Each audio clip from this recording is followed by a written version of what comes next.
اب فیصلے کے مہینے اور سال آ رہے ہیں، اس لیے اب گناہوں کی طرف واپس جانے کا بالکل وقت نہیں۔ بہت غور سے جملہ سننا، فیصلے کے سال آ رہے ہیں، اب دنیا کی زندگی میں زیادہ وقت باقی نہیں، پوری دنیا کی زندگی میں زیادہ وقت باقی نہیں، اب فیصلے کے دن آ رہے ہیں۔ پہلے جیسا اب زمانہ نہیں ہے، ایک ایک دن جو گزر رہا ہے یہ فیصلے کے دن سے ہمیں قریب کر رہا ہے، اور فیصلے کے دن کی جو سب سے بڑی علامت ہے کہ اب فیصلے کا دن قریب ہے، وہ ہے فلسطین کے حالات، کیونکہ اب بہت بڑے بڑے واقعات ہوں گے،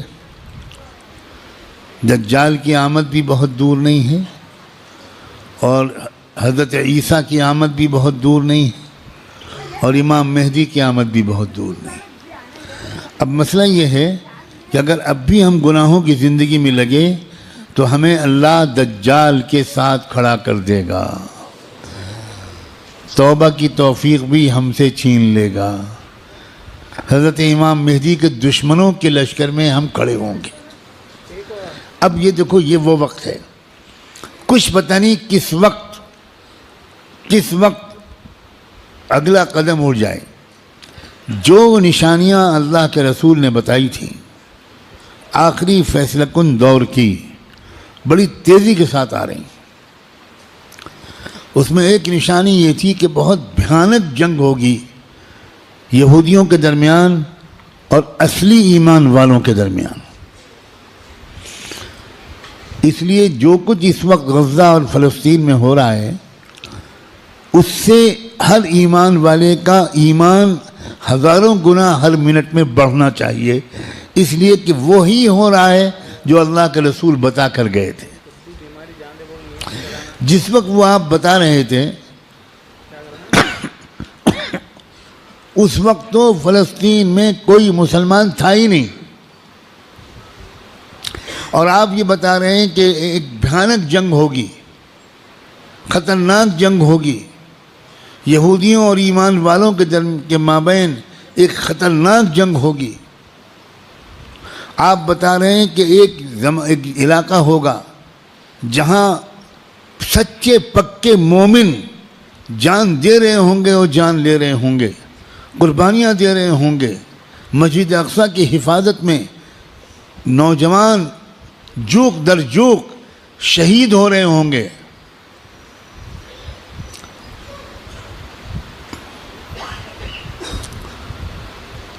اور اللہ وہاں کے مجاہدوں سے سب سے زیادہ خوش ہوگا،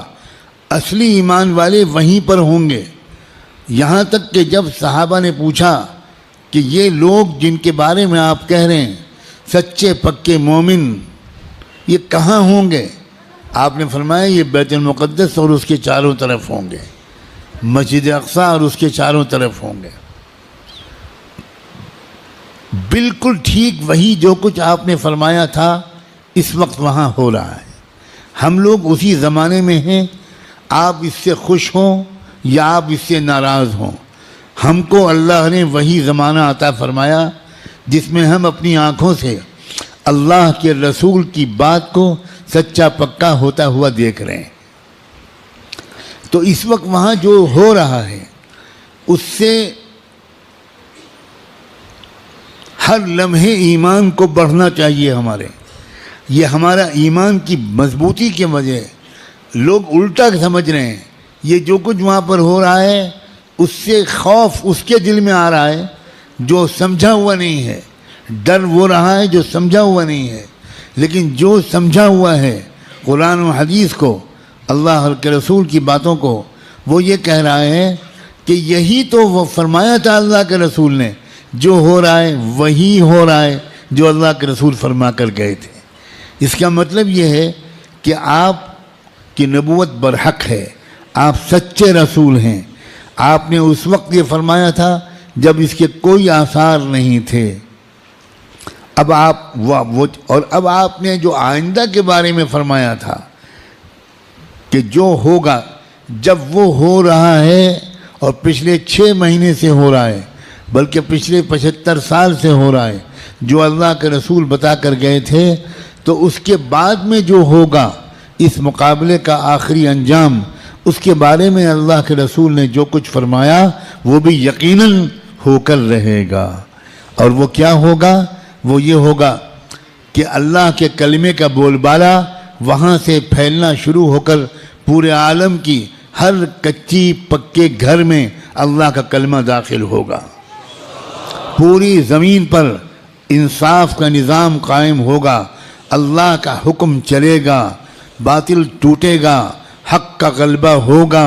ایمان والوں کو اللہ تعالیٰ عزت، حکومت، اقتدار، طاقت، غلبہ دیں گے، ان کی قربانیوں کے انعام کے طور پر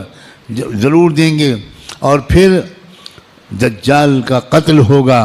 دجال سے چھٹکارا ملے گا، پوری دنیا میں لا يبقى بیت مدر ولا وبر الا وتدخل فيه کلمۃ الاسلام بعز عزیز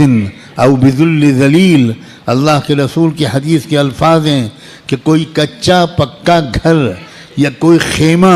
ایسا نہیں بچے گا جس میں اللہ کا کلمہ داخل نہ ہو جائے، طاقت کے بل پر یا قبول کر کے داخل ہو کر رہے گا۔ اس لیے لوگوں، یہ بہت چوکنا رہ کر جینے والا زمانہ ہے۔ اگر اسی طرح غفلت میں رہے جس طرح اب تک جی رہے ہیں تو ہمیں خبر بھی نہیں ہوگی، اور اللہ کی طرف سے فیصلہ ہو چکا ہوگا کہ اس نالائق، فاسق، فاجر، خطاکار، گنہگار مسلمان کو میں دجال کا ساتھی بناؤں گا، یہ امام مہدی کا ساتھی نہیں بنے گا، یہ حق کا ساتھی نہیں بنے گا، یہ سچ اور انصاف کا ساتھی نہیں بنے گا، یہ مظلوموں کا خادم نہیں بنے گا، یہ ظالموں کا ایجنٹ بنے گا، یہ ظالموں کا مخبر بنے گا، یہ ظالموں کا دلال بنے گا، 4 پیسے کے لیے تھانے پہ جا کر مخبری کرے گا۔ یہ فیصلہ کسی لمحے ہم میں سے کسی کے بارے میں ہو سکتا ہے۔ یاد رکھنا، میں نے اللہ کی توفیق سے اپنی بساط کے مطابق بہت لمبی بات کو چند جملوں میں سمیٹ کر آپ کے سامنے رکھ دیا ہے۔ قسم کھا کے کہتا ہوں، اس میں ذرا بھی مبالغہ نہیں ہے، فیصلے کا دن قریب ہے۔ اب اگر گناہوں کی طرف واپس لوٹے، اب اگر پچھلی زندگی کی طرف واپس لوٹے،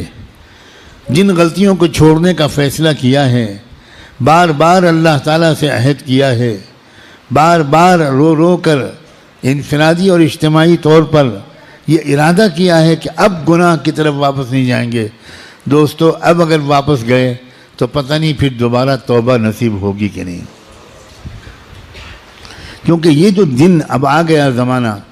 اس زمانے کو پہچاننا علماء کا فرض ہے۔ علماء کی ذمہ داری ہے کہ وہ اس دور کو پہچانیں۔ پچھلے دور کی روایتی باتوں سے کام نہیں چلے گا، اب آپ کو اکابر علماء کے پاس رہنا پڑے گا، کچھ مہینے گزارنے پڑیں گے، تربیت لینی پڑے گی، ان کا اعتماد حاصل کرنا پڑے گا۔ جب اعتماد ہوگا تب وہ آپ کو خاص خاص باتیں بتائیں گے، تب وہ آپ کو اپنے سینے کا علم منتقل کریں گے،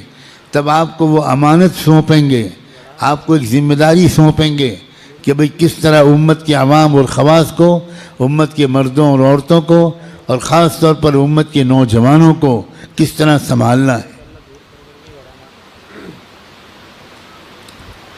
سب سے زیادہ بنیادی بات اس وقت مجھ کو اپنے سے بھی کہنی ہے اور آپ سے بھی، وہ ہے استقامت۔ اب جمنا ہے، کہو انشاءاللہ، اب تقوی پر جمنا ہے، اب اللہ کی اطاعت پر جمنا ہے، اب گناہوں سے دور رہنا ہے، اور جیسے کوئی غلطی ہو جائے سب کام چھوڑ کے اللہ سے معافی مانگنی،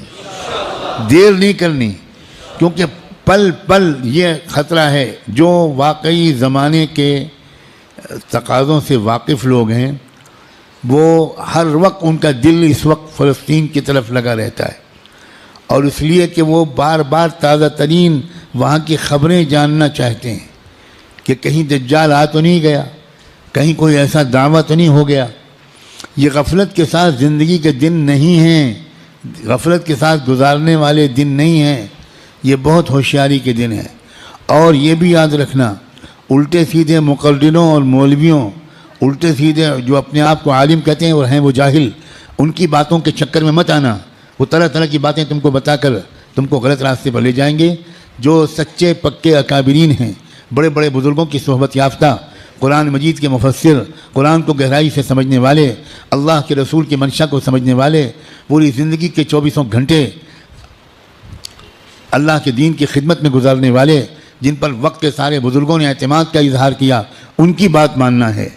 ورنہ سوشل میڈیا پہ جاؤ تو 50 انجینئر ملیں گے اور 50 ڈاکٹر ملیں گے اور 50 طرح طرح کے لوگ ملیں گے جو اسلامی پروگرام چلا رہے ہیں. ہمارے نوجوانوں کو نہیں معلوم کہ اسلام کی ویب سائٹس کے نام سے جو ویب سائٹس چل رہی ہیں اس میں سے تقریباً 70% یہودیوں کی ویب سائٹس ہیں.